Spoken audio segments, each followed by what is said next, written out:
गुरुदेव महाराज रामकृष्ण हरी. रामकृष्ण हरी. रामकृष्ण हरी. रामकृष्ण रामकृष्ण हरी ताई. जय गुरुदेव. हरी ताई. जय गुरुदेव ताई. जय रामकृष्ण गुरुदेव. हरे. जय गुरुदेव. अवधूत चिंतन कुंडलिकवर्दे हरी विठ्ठल श्री ज्ञानदेव तुकाराम पंढरीनाथ भगवान की जय. माऊली ज्ञानेश्वर महाराज की जय. जगद्गुरु तुकाराम महाराज की जय. सद्गुरु मागीर महाराज की जय. सद्गुरु बालासाहेब महाराज की जय. ब्रह्मीपुत्र रंगनाथ महाराज की जय. शांती ब्रह्म एकनाथ महाराज की जय. गुरुर ब्रह्मा गुरुर्विष्णू गुरुर्देव महेश्वरा गुरुर साक्षात परब्रह्म तस्मै श्री गुरुवे नमः. ब्रह्मानंदं परमसुखदं केवलं ज्ञानमूर्ति द्वन्द्वातीतं गगनसदृशं तत्त्वमस्यादिलक्ष्यैकं नित्यं विमलमचलं सर्वार्थिसाक्षिभूतं भावारहितं त्रिगुणरहितं श्री सद्गुरुस्तन्नमामि. सच्चिदानंद सद्गुरुनाथ महाराज की जय. सद्गुरु मागीर महाराज की जय. सद्गुरु बालासाहेब महाराज की जय. ब्रह्मीपुत्र रंगनाथ महाराज की जय. शांती ब्रह्म एकनाथ महाराज की जय. दासबोध दशक 7 समाज 10 पान क्रमांक 283 ओवी क्रमांक 33. सद्गुरु जो अंकित साधक तेने केलाची करावा विवेक. विवेक केलिया तर्क फुटे निरोपणी. तर समर्थ सांगत आहेत, साधू हा महात्मा जो आहे, साधू महात्मा, त्याचं नेहमी आपल्याला काय झाली पाहिजे, संगती घडली पाहिजे. त्या योगानं आपलं सुद्धा काय होत असतं, जीवनाचं सार्थक होत असतं. जो साधक सद्गुरूच्या अंकित असेल, जो साधक सद्गुरूच्या अंकित असेल, संगतीत असेल, त्याने पुन्हा पुन्हा सार आणि असार विवेक हा केला पाहिजे. अशा प्रकारे जर विवेक केला तर निरूपणाच्या वेळी ही नवीन विचार स्फुरू लागत असतो.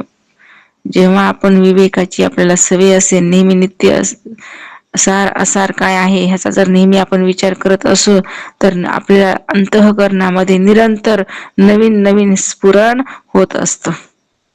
त्याची साधकाची निर्वणे अद्वैत प्रांजळ निरूपणे तुमचे निसमाधान बाणे साधूच ऐसे.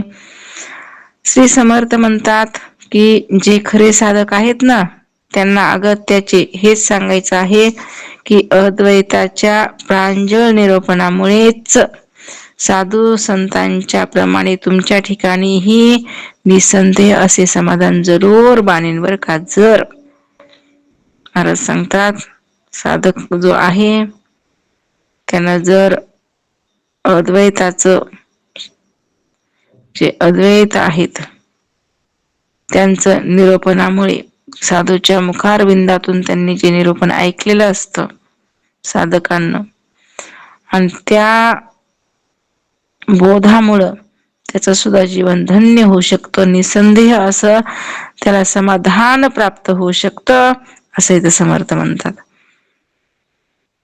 जो संतास शरण गेला तो संतची होऊन निठेला. इतर जनास उपयोग आला कृपाळूपणे. जो संतांना शरण जातो ना, तो स्वतः संतच होत असतो ना, लक्षात राहू द्या. जो संतांना शरण गेलाय ना, तो संतच होत असतो, आणि जो चोराला शरण गेला तो चोरच बनत असतो. म्हणून कुणाला शरण जायचं ठरवावं लागतं, कुणाची संगती करायची ठरवावं लागतं. संगत गुण ते सोबत गुण हा अवश्य जीवनामध्ये उतरत असतो बरं का. म्हणून संतांना शरण जातो तो स्वतः संतच होतो, आणि कृपाळूपणे इतर सामान्य जनांच्या उपयोगीही तो पडत असतो. कारण संत महात्मे जे आहेत, जन उद्धारावया आले, है की नाही, जगाचा उद्धार ते करत असतात बरं का. कारण त्यांना काय असतो, कळवळा असतो. ते बघत असतात जगताकडे, की ते जगताकडे पाहत असतात. जसं एकदा काय झालं होतं बघा, रामदास स्वामी आणि तुकोबाराय या दोघांची भेट होणार होती. तर आता ह्या दोघांची भेट होणार होती. सगळ्या लोकांना कळालं की साधू संत एकमेकाला भेटायला, त्यांची चर्चा काय होईल, एकमेकाबद्दल काय काय बोलतेन, काय त्यांच्यामधून निघन, सगळ्यांना आतुरता लागलेली. सगळेजण इंद्रायणीच्या काठी जमा झाली. पलीकडल्या तीराकडून रामदास स्वामी आले, अलीकडल्या तीराकडून तुकोबाराय गेले. त्यांची भेट अशी झाली, एकानं मोठा दगड घेतला, पाण्यामध्ये टाकला, दुसऱ्यानं मोठ्यानं बोंबलले, झाला आपापल्या दिशेने परत घरी आले. सगळे लोक विचार करू लागले, संतांची भेट होणार होती आणि हे काय म्हणे, अशी कशी संतांची भेट, एक जण आलं मोठा दगड टाकला आणि एक जण बोंबलला आणि गेलं म्हणले, असं कुठं संतांची भेट असते काय. पण त्याचं वर्म सगळ्यांना कळतं का, ज्याच्याकडे नित्य अनित्य, ज्याच्याकडे सारासार विवेक आहे, त्यालाच त्या गोष्टी कळतात, सर्वांना थोडंच कळतंय. त्याचा अर्थ असा होता की जी मोठा दगड टाकला ना पाण्यामध्ये, तर समर्थांना सांगायचं होतं, रामदास स्वामींना सांगायचं होतं की हे जड मूड लोक जे आहेत ना, ह्या समुद्र सागरामध्ये अशा दगडासारखे बुडायला लागलेत. तुकोबारायांचं म्हणणं होतं, अहो मी रात्र आणि दिवस त्यांना मोठ्यानं बोंबलून सांगायला लागलो, तरी पण ते ऐकना झाले, तर त्याला विलाज नाही. अशी संत महात्म्यांच्या खाणाखुणा असतात बरं का. ते पण कळणं इतकं सोपं नाही, दुर्लभ असतं कळणं. गुरु भजनाचे आधारे, निरूपणाचे विचारे, क्रिया शुद्ध निर्धारे, पाविजे पद. गुरु भजनाच्या आधाराने, अध्यात्म निरूपणातील विचाराने श्रवण मनन करून आत्मसात करावेत बरं का. आचरणही अत्यंत शुद्ध असावं, म्हणजे निश्चितपणे परमपदाची, म्हणून तर बोले तैसा चाले त्याचे वंदावे पाऊले. जे बोलतंय ना तसंच चाललं पाहिजे, नाही तर एक बोलायचं आणि एक चालायचं, त्याला कोणी काय करत नसते, किंमत देत नसते. म्हणून तर तुकोबाराय सुद्धा म्हणतात, जसं बोललं तसं वागलं पाहिजे, नाही तर सांगायचं लोकाला ना, आपण काय करायचं तसंच राहायचं, उपयोगाचं नाही. मग आज तर किती बी ज्ञान लोकाला सांगायचं, त्याच्या सांगण्यावरून लोकांचं कल्याण होते बरं का, उद्धार होतोय, आणि स्वतः पडतंय नरकामध्ये. कारण का, तसं ते वागतच नसते, उगं लोकाला सांगण्यापुरतं. तसं नसावं, जसं आपण सांगायलो तसंच वागलं पाहिजे. म्हणून महाराज म्हणतात, गुरुभजनाच्या आधाराने, अध्यात्म निरूपणातील विचाराने श्रवण करावं, मनन करावं, ते आत्मसात करावं. आचरणही अत्यंत शुद्ध असावं, पवित्र आचरण असलं पाहिजे, शुद्ध आचरण असलं पाहिजे, अशुद्ध नसावं. धर्मानं वागलं पाहिजे. ऐका ना, धर्मामध्ये जे वेदानं सांगितलेला जो आहे विधी, जो वेदानं आचरण सांगितले, त्याचप्रमाणे साधकानं आपलं आचरण, आपलं शुद्ध आचरण ठेवलं पाहिजे. निश्चितपणे त्याला परमपदाची प्राप्ती झाल्याशिवाय राहत नाही. कधीच खोटं बोलायचे नाही. काय करत चालली खोटं बोलण्याची, काय भेटणार आहे खोटं बोलून, कधी असो, संसार असो किंवा मग परमार्थ, खोटं कधीच बोलायचं नाही, कारण महापाप आहे ना. खोटं बोलणं काही काय आहे, महापाप आहे. चोरी करणं काय आहे, महापाप आहे. सोन्याची चोरी करणं महापाप आहे. गुरुपत्नीची समागम महापाप आहे. अशा अनेक पाप सांगितलेत. काही काही पाप तर असे असतात म्हणले धुतले बी जात नाहीत. ही जाते काशीला जाते, गयाला जाते, प्रयागला जाते, आहे का नाही. कारण का, पाप धुवायचेत ना. त्या तसं काही नाही बरं का, असं एक आता म्हणण्याचा भाग येतो की लोक जातात कुठं तीर्थस्नानाला, आंघोळ करतात कारण पाप धुवा म्हणून. पण खरं जर विचार केला ना, तर जे पाप जे आहे, आता काय नाही केलेलं पाप जाईल वाचन, पण मनातलं पाप जे असतं ते भयानक असतं. जे मनानं केलेलं पाप असतं ना, ते अति भयानक असतं. ते कोणत्याही तीर्थाला जा म्हणले, काय होत नाही, त्याची निवृत्ती होत नसते. एवढं काय आहे, भयानक पाप आहे बरं का. म्हणून मनानं कधीच पाप करायचं नाही. म्हणजे मनामध्ये जे आपण विचार करतो ना, ते शुद्ध असला पाहिजे, ह्याची नेहमी दक्षता आपण घेतली पाहिजे बरं का. परमार्थाचे जन्मस्थान, तेची सद्गुरूचे भजन, सद्गुरु भजने समाधान, अकस्मात बाणे. सद्गुरूचे भजन जे परमार्थाचे जन्मस्थान आहे, सद्गुरूचं जे भजन केलं ते जन्मस्थान आहे म्हणले परमार्थाचं. सद्गुरु भजनाने म्हणजे त्यांनी सांगितल्याप्रमाणे साधन केलं असता आत्मा अनुभव प्राप्त होऊन अकस्मात शाश्वत समाधान बनते. सद्गुरूने जे सांगितलं ते ऐकलं पाहिजे. नाही का नाही, म्हणून तर ना ऐकते भटकीते म्हणलेत नाही महाराज. म्हणून काय करावं तर ऐकावं. ज्यांना ज्यांना कारण का आत्मानुभव पाहिजे असेल तर काही गरज नाही ऐका अथवा न ऐका, आहे का नाही. ज्याला आत्म्याचा अनुभव घ्यायचा असेल त्यांना अवश्य ऐकलं पाहिजे सद्गुरू महाराजांचं. देह मिथ्या जाणून जीवे, याचे सार्थकची करावे, भजन भावे तोष व्हावे, चित्त सद्गुरूंचे. देह मिथ्या आहे हे जाणून जीवाने त्याचे सार्थक करावं. देहच मिथ्या आहे सांगायला लागलीत. एक नाही कसं आहे मग, खरं नाही का देह मिथ्या? मिथ्याच आहे. हे कधी कळण? हे जेव्हा कळण तेव्हा जीवनाचं सार्थक आहे बरं का. महाराज म्हणले देह मिथ्या हे तुला कधी कळण, आणि ज्या दिवशी तुला हे कळण की तुझा देह मिथ्या आहे त्या दिवशी तुझं जन्माचं सार्थक झालं. तोपर्यंत नाही. मग तू कितीही काही बड्या बड्या मार, किती परमार्थाच्या गोष्टी मार, तुझं स्वतःच्या देहाला मिथ्या समजत नसते ना तर काही उपयोगाचं नाही. कारण मिथ्या आहे, सत्य नाही. कारण हे काय करायचे, सोडायचंय. आत्ता सोडलं तर बरे, पुढे लय अवघड जाते. पुन्हा सोडा वाटत नाही. यम येते वरतय, ह्याला सोडा वाटत नाही देह. त्याच्यामध्ये अजून काय करते, जाण्याचा प्रयत्न करते. भयानक त्रास होते. कारण का प्रेम केलेलं असते ना, ज्याच्यावर अतोनाट प्रेम केलेलं आहे, ज्या देहावर, त्या देहासाठी रात्रंदिवस झुरलेला आहे, त्या देहासाठी लोकांच्या शिव्या खाल्ल्या, त्या देहासाठी खोटं बोललं, त्या देहासाठी काय काय नाही जे नाही ते केलं. कुणासाठी? देहासाठी. पण शेवटी देह सुद्धा काय करला, दगा दिला, सोडून जावं लागलं देहाला सुद्धा. इतकं मरमर ऐका नाही देहासाठी. म्हणून काय करायचं, लक्षात ठेवायचं की हा देह सुद्धा आपला नाही. कशासाठी मरमर करायची?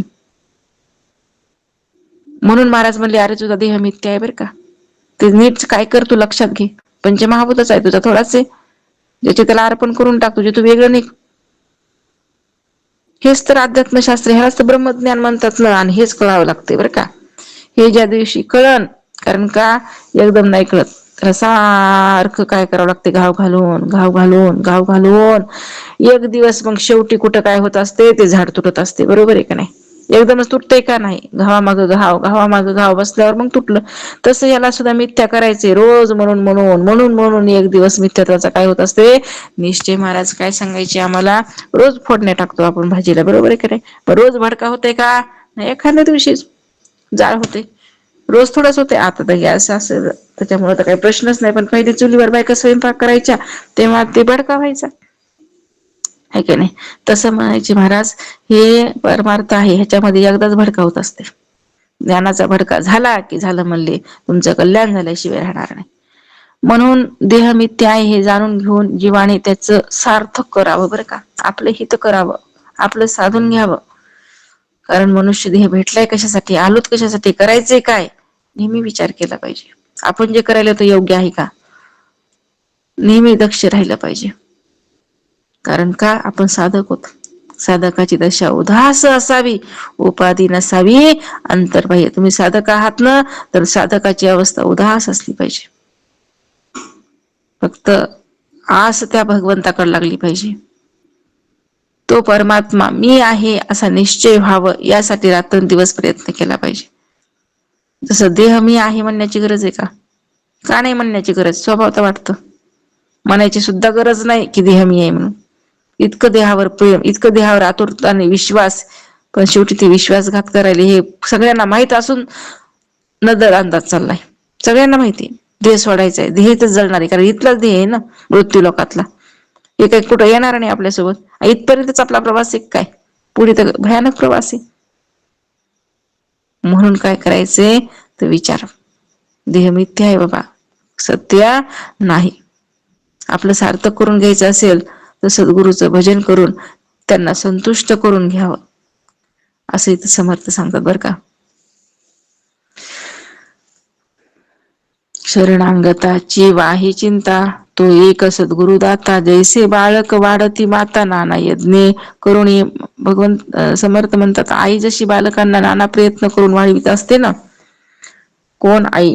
तसं म्हणले सद्गुरु रूपी आईचे बर का. ती आपल्या जसं मातेप्रमाणे शरण आलेल्या भक्तांची सर्व चिंता पाहते. कोण? सद्गुरु. ही हे मातेप्रमाणे, आईप्रमाणे जे कोणी भक्त आपल्याला शरण आलेले असतात ना, त्या भक्तांची सर्व चिंता कोण वाहत असते? सद्गुरु माऊली. त्याच्यासारखा दाता अन्य कोणी नाही बरं का. देवाकडून सुटलं ना तरी काय हरकत नाही, सद्गुरु तारत असतात. एवढी ताकद कुणाकडे? सद्गुरूकडे बरं का, संतांकडे. जरी देवानं एखाद्या दिवसाच्या नशिबात, भाग्यामध्ये, प्रारब्धामध्ये काही गोष्टी नसत्यांना, पण सद्गुरू नाही का त्या सुद्धा अशक्य गोष्टी शक्य करत असत. आपण असे पुराणातून अनेक कथ्या बघितलेल्या आहेत, है की नाही? कारण सद्गुरू आहेतच तसे. पण जर सद्गुरू कोण सुटलं ना, हे रस्त्याला जाते म्हणले, मग ह्याला कोणीही वाचू शकत नाही. म्हणून ही दक्षता बाळगली पाहिजे. म्हणून सद्गुरूचे भजन जयासी घडे तोची धन्य, सद्गुरु वीर समाधान अनिक नाही. म्हणून ज्याला सद्गुरूचं भजन घडतं तो शिष्य धन्यच होय बर का. सद्गुरू शिवाय दुसरी समाधानाची आणखी जागाच नाही. खरंच ना, सद्गुरूंची सेवा कोणाच्या नशिबात आहे? प्रत्येकाला भेटत नसते, आणि ज्याला भेटते ना त्याला खरंच धन्यता मागावी. बघा ना, सांदीपान ऋषी होते, अनेक शिष्य होते. त्यांच्या सद्गुरूकडे जेव्हा गेलते ना, बरेचसे शिष्य मंडळी होते, पण त्यांच्या गुरूंना नाही का भयानक रोग झालता. रोग झाला असल्यामुळं इतके चिडचिड करायची ना, इतके शिव्या द्यायची आपल्या त्या शिष्यांना, बघायचं काम नाही. चिडचिड करायची, मारायची दगडानं, येऊ नका माझ्या जवळ म्हणायचे, चला निघा इथून, असं कोण म्हणायची? सांदीपान जे आहेत ना त्यांचे गुरु बरं का. अनेक शिष्य मंडळी सगळ्यांना असं हे करू करू त्याने काढून दिलं, पण सांदीपान महाराज जे होते ना, कारण एक निष्ठ असा त्यांचा भाव होता गुरूंवर. नाही म्हणे मी तुम्हाला सोडून जाणार नाही, तुम्ही काही करा, तुमची कोण सेवा करीन म्हणे, असं तुम्हाला सोडून मी कसं जाऊ, असू द्या ना म्हणे.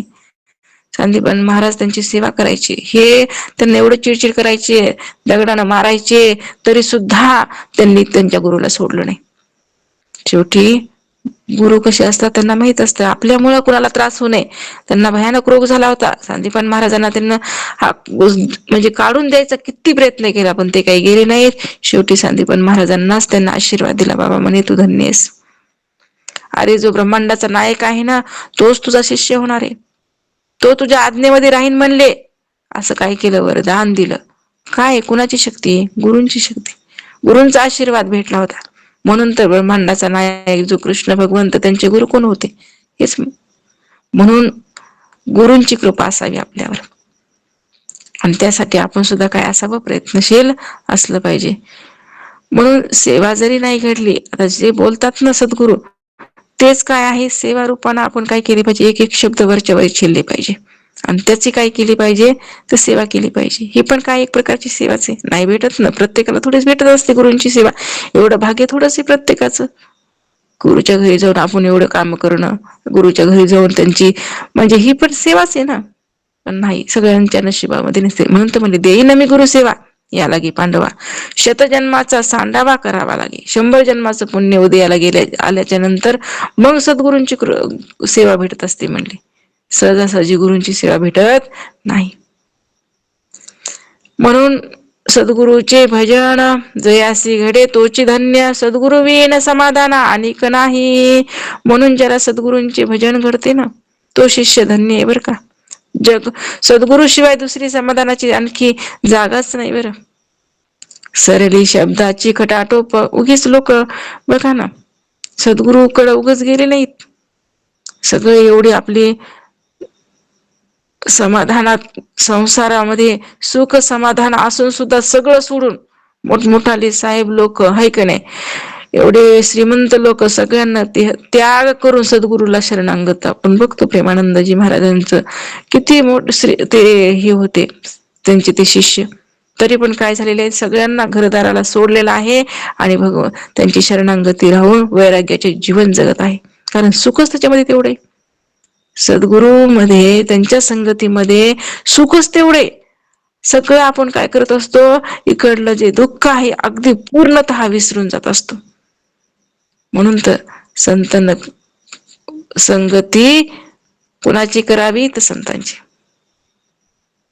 बाकी कुणाचीही करू नये. सरली शब्दाची खटपट, आला ग्रंथाचा शेवट, येथे सांगितले श्रेष्ठ सद्गुरु भजन.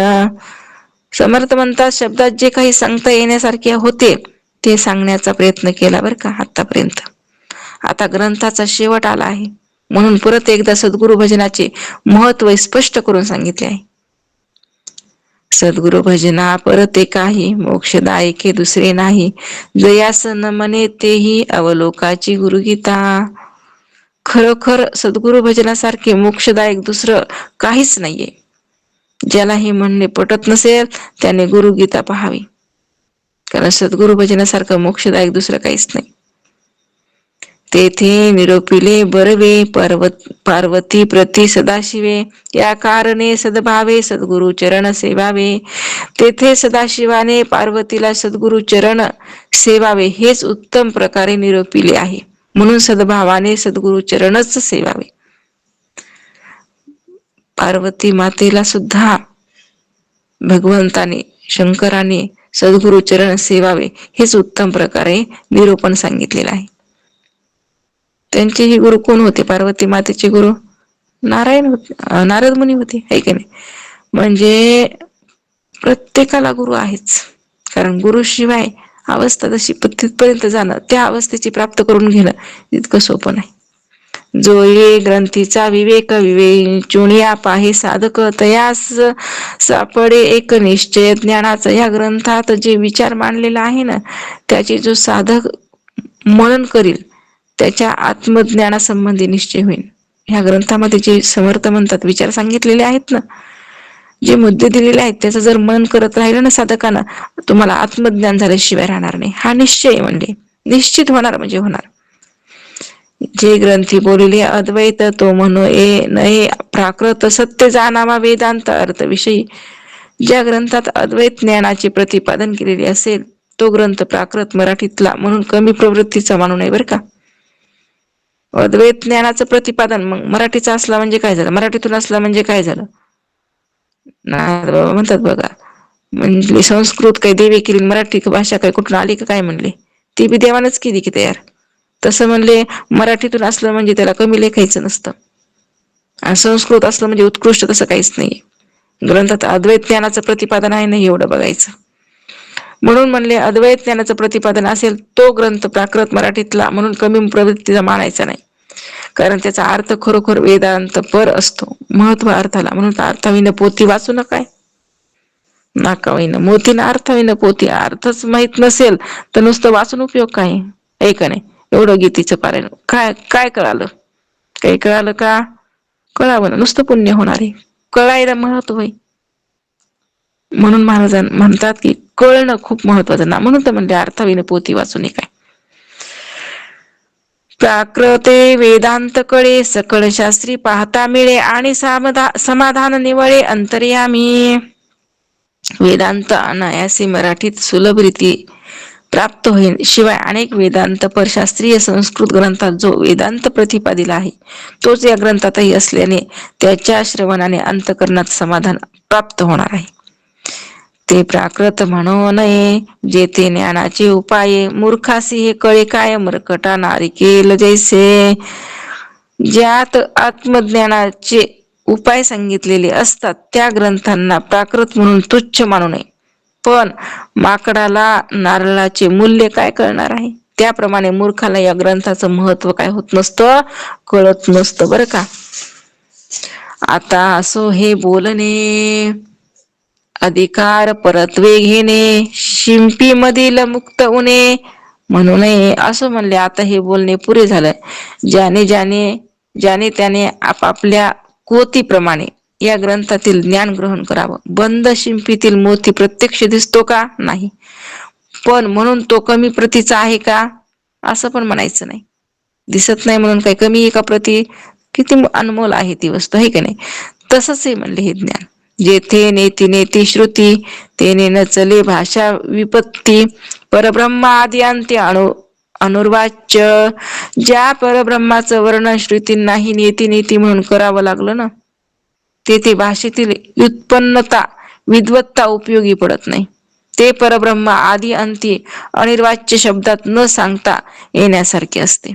ज्या परब्रह्माचं वर्णन श्रुतींनाही नेती नेती म्हणून करावं लागलं, तेथे भाषेतील व्युत्पन्नता विद्वत्ता उपयोगी पडत नसते. कारण का? अहो श्रुतीला तर नाही बरं त्याला जाणता आलं, तर तुमची विद्वत्ता तुमची इथं उत्कृष्ट भाषा त्याला जाणणार आहे काय? ते परब्रह्म आदी आहे, अंत्य आहे, अनिर्वाच्य आहे, आधी अनादी कालापासून आहे, अनंत कालापर्यंत राहणार आहे आणि अनिर्वाच्य आहे. त्याचे वर्णन कुणीही करू शकत नाही. वाणी सुद्धा मौन अवस्थेला प्राप्त झाली. असं ते तत्वज्ञान आहे, ते शब्दामध्ये न सांगता येण्यासारखं असतं, असं महाराज इथं सांगत आहेत. इति श्री दासबोधे गुरु शिष्य संवादे देहांत निरूपण नाम समाज 10वा समाप्त. आता दशक 8वा आणि समाज पहिला. दशक 7 आपले झाले. आता आजपासून 8व्या दशकाला सुरुवात.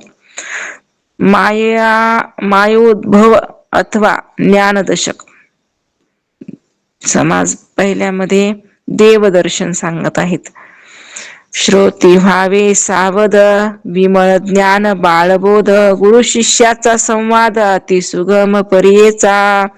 समर्थ म्हणतात की गुरु शिष्य संवादाच्या रूपाने विमल ज्ञान अगदी मुलांनाही समजेल ना, असं अगदी सोपं करून सांगितलं जातं. तरी श्रोत्यांनी काय करावं? आता सावध होऊन ते ऐकावं. प्रत्येक समाजाच्या सुरुवातीला समर्थ आपल्याला जाग करायलेत बरं का. प्रत्येक साधू संत असेच असतात, आपल्याला जाग करतात. म्हणून तर ज्ञानेश्वर महाराजांनी पण जाग केलेली. कली अवधान दीजिये उगीच म्हणले का? कारण का प्रत्येकानं काय केलेलं आहे? सावध केलेलं आहे की बाबा आता इथून पुढे लक्ष ठेवा बरं का. मध्ये मध्ये सावध करावं लागते, कारण विसरते ना. विसरणं हा जीवाचा स्वभाव आहे ना, हे की नाही? ऐकता ऐकता दुसरीकडे पळत आहे, जीवाचा स्वभाव आहे. म्हणून त्या साधू संतांना नेहमी नेहमी ह्यांना जाग्यावर आणावं लागते, म्हणून ते सावध करत असतात. चला नाना शास्त्र धोंडोळीता, आयुष्य पुरेना सर्वता, अंतरी संशयाची व्यथा वाढवून लागे. समर्थ काय सांगायलेत? नाना शास्त्राचा शोध घेऊ लागली तर खरोखर आयुष्य पुरे पडत नाही.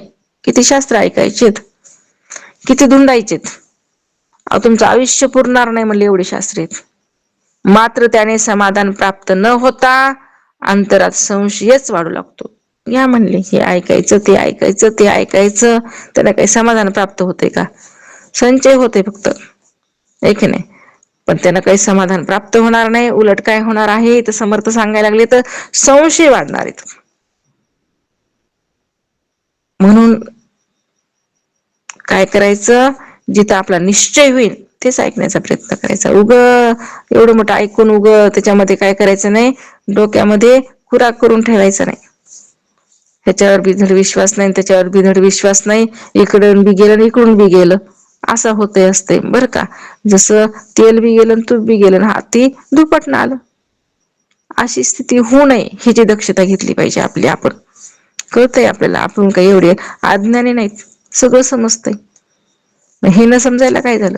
पण उगाच भ्रम तर काय करते, मोठं दुःखामध्ये काय करत असते, पाडत असते. म्हणून भ्रमाच्या आरी जायचं नसतं आणि सगळं धुंडून बसायचं नसतं म्हणले. कारण का आयुष्य तुम्हाला सुद्धा पुरणार नाही. हे राहिलं ते राहिलं ते राहिलं अजिबात नाही. म्हणून आपलं सावधगिरीनं काय केलं पाहिजे? योग्य ते श्रवण करून निश्चय वाढवण्याचा प्रयत्न केला पाहिजे. नाना तीर्थ थोर थोरे, सृष्टीमध्ये अपारे, सुगमे दुर्गमे, दुष्करे पुण्यदायके. आता सृष्टीमध्ये नाना तीर्थ आहेत, एकापेक्षा एक वर चढ आहेत. अशी असंख्य पुण्यदायक तीर्थ आहेत. काही सुगम आहेत, काही दुर्गम आहेत, काही दुष्कर आहेत. काय तीर्थ?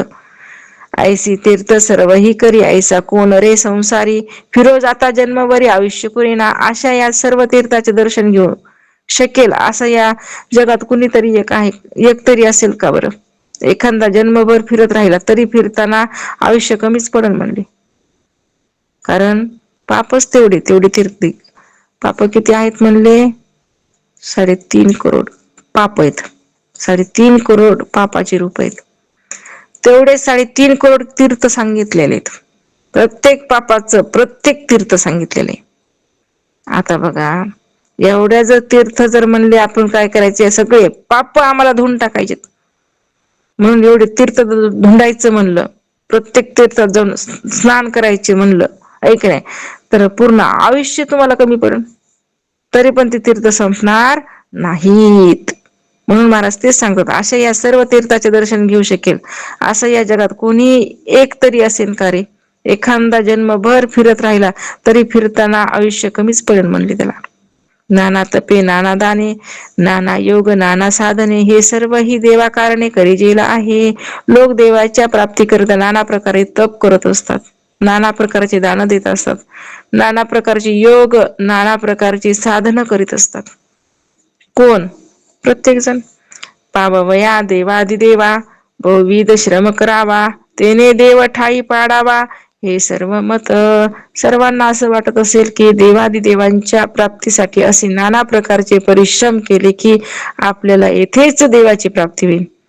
किती देवासाठी मी लई प्रयत्न करतो, लई परिश्रम करतो, असं जर एखाद्याला वाटत असेल की त्या श्रमामुळं परिश्रमामुळे मला देव प्राप्त होतो का काय की? पण पावावया भगवंताचे, भगवंता ते नाना पंथ नाना मते, तया देवाचे स्वरूप ते कैसे आहे. भगवंताची प्राप्ती व्हावी म्हणून नाना पंथ संप्रदाय निर्माण झालेत बरं का, नाना मते प्रस्थापित केलेली आहेत. त्या देवांचे रूप तरी कसे आहे हे जाणून घेणे आवश्यक असतं. कशासाठी? संप्रदाय झाली निर्माण.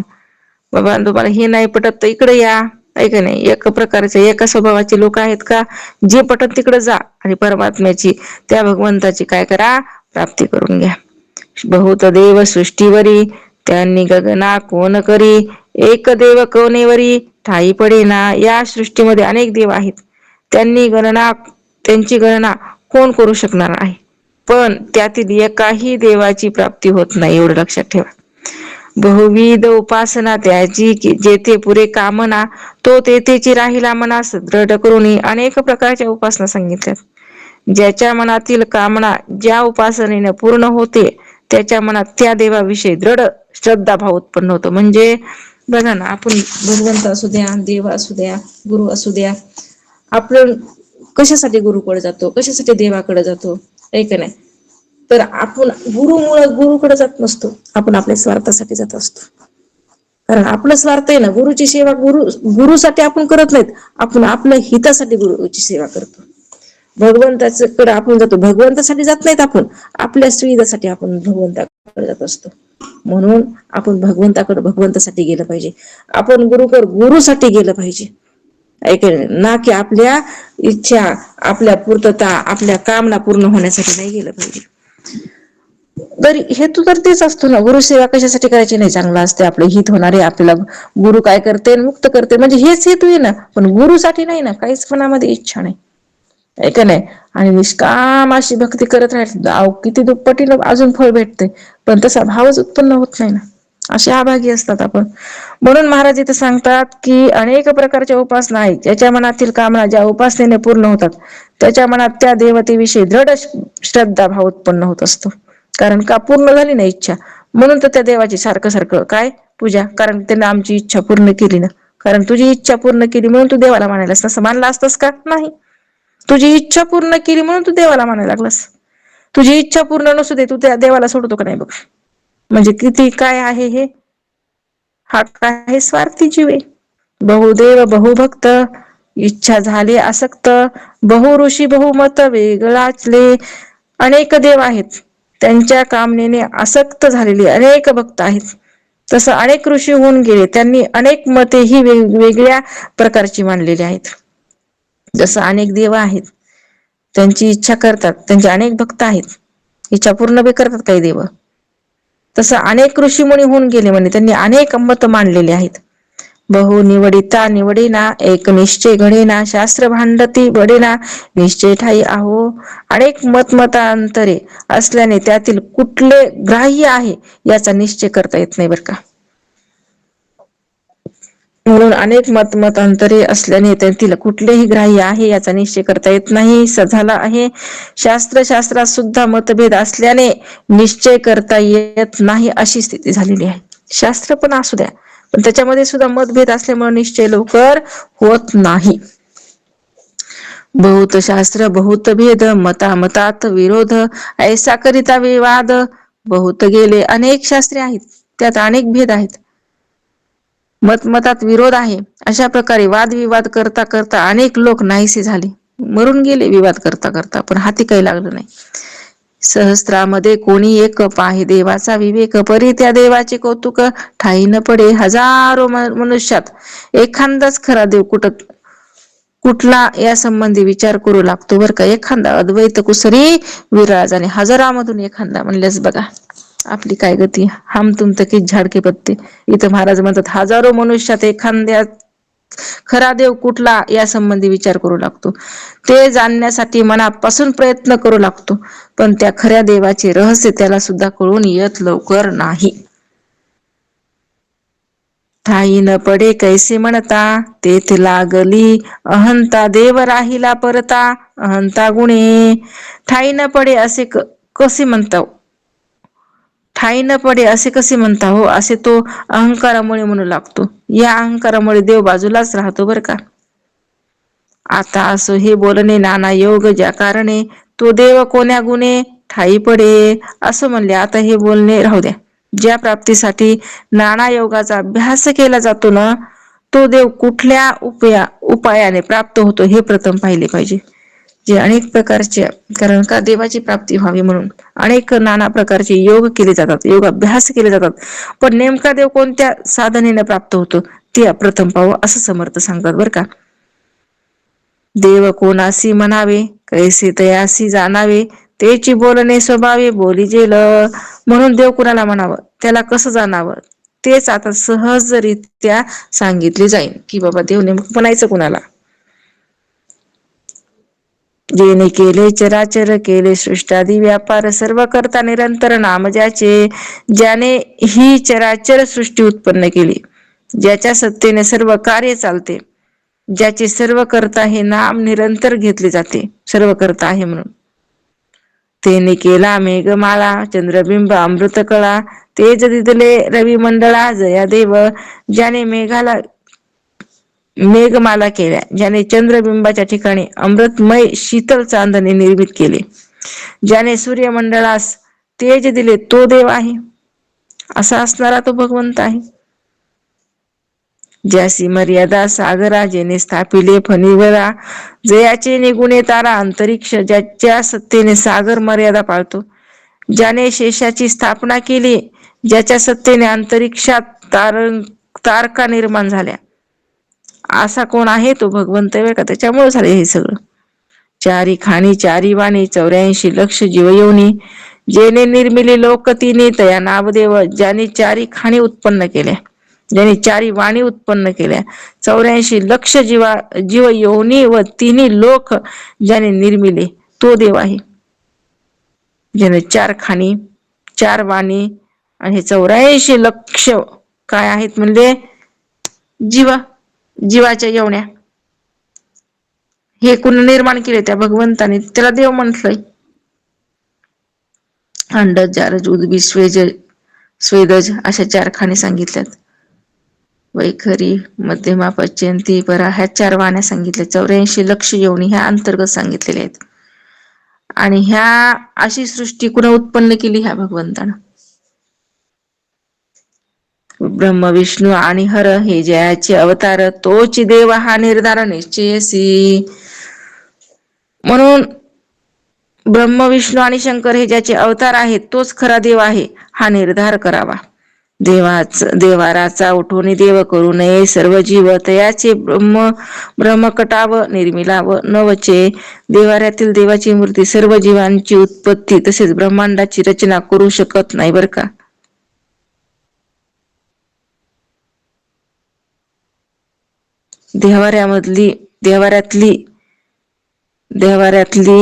देवाऱ्यातील देवाची मूर्ती जी आहे ना, सर्व जीवाची उत्पत्ती ब्रह्मांडाची रचना करू शकते का म्हणजे करू शकत नाही. ठाई ठाई देव असते तेही केली नाही स्थिती, चंद्र सूर्य तारा जी मोती तयाचे नव्हे. जागोजागी देव असतात पण पृथ्वी चंद्र सूर्य तारा मेघ इत्यादींची उत्पत्ती त्यापासून होत नाही. ज्याच्यापासून त्यांची उत्पत्ती झाली त्याला देव म्हणायचं असतं. सर्व करता तोची देव पाहावो जाता निराविव, ज्याची कळा लीला लागवत नेनती ब्रह्मादिक. म्हणून या सर्वांना जो निर्माण करतो तो खरा देव आहे बर का. त्याला पाहून जावे तर तो निरवय निराकार असल्याने दिसत नाही. तो देव जो आहे तो निर्गुण आहे, निराकार आहे, तो दिसत नाही. ब्रह्मादिक देवही त्यांची कला लीला व कौशल्य जाणू शकत नाही. असा असणारा तो ब्रह्मांडाचा नायक आहे. जे त्या शंका उठली ते पुढिले समासी फिटली, आता वृत्ती सावध केली पाहिजे शोधी. येथे एक शंका उत्पन्न झाली बर का. तिचं निरसन पुढील समासात केले जाईल. आता जे सांगतो ते ऐकण्यासाठी श्रोत्याने काय करावं, सावध व्हावं असं समर्थ म्हणतात. पैस अवकाश आकाश काहीच नाही जे भकास, तये निर्मळी वायोस जन्म झाला.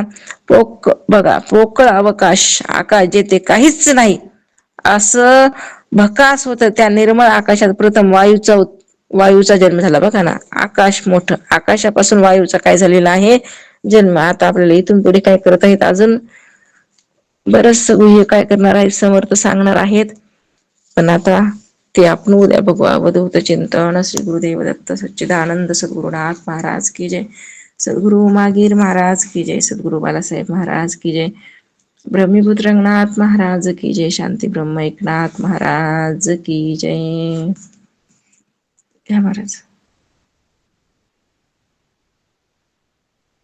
निर्वाणी षटक घ्या कोणी, महाराज नाही.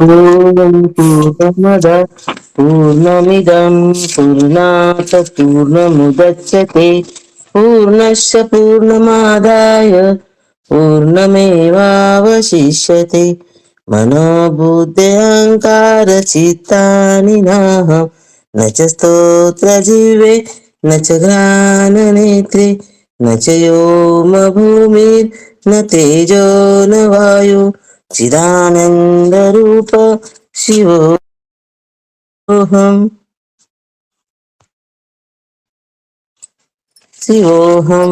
न च प्राणसौधो न पञ्चवायु न वा सप्तधातुर्न वा पञ्चकोश न वा कपानिपादो न चोपस्थपायु चिदानन्दरूप शिवोऽहम्.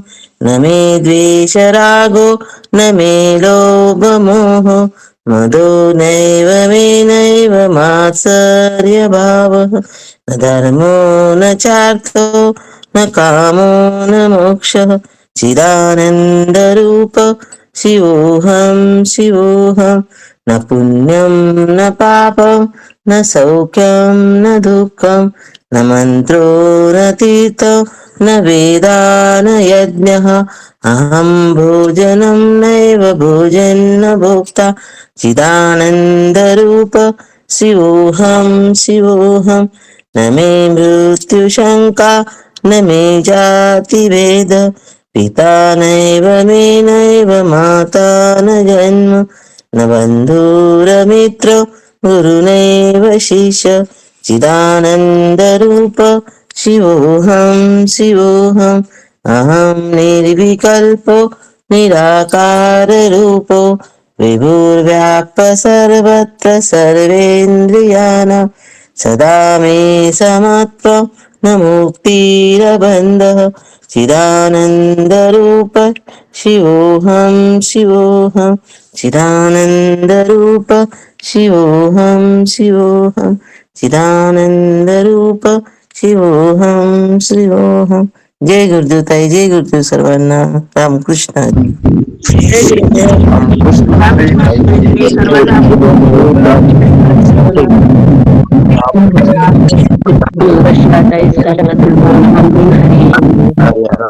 जय गुरुदेव ताई. रामकृष्ण हरी ताई. हरी सर्वांना. हरी ताई. जय गुरुदेव. रामकृष्ण हरी ताई. रामकृष्ण हरी. सर्वांना नववर्षाच्या हार्दिक शुभेच्छा.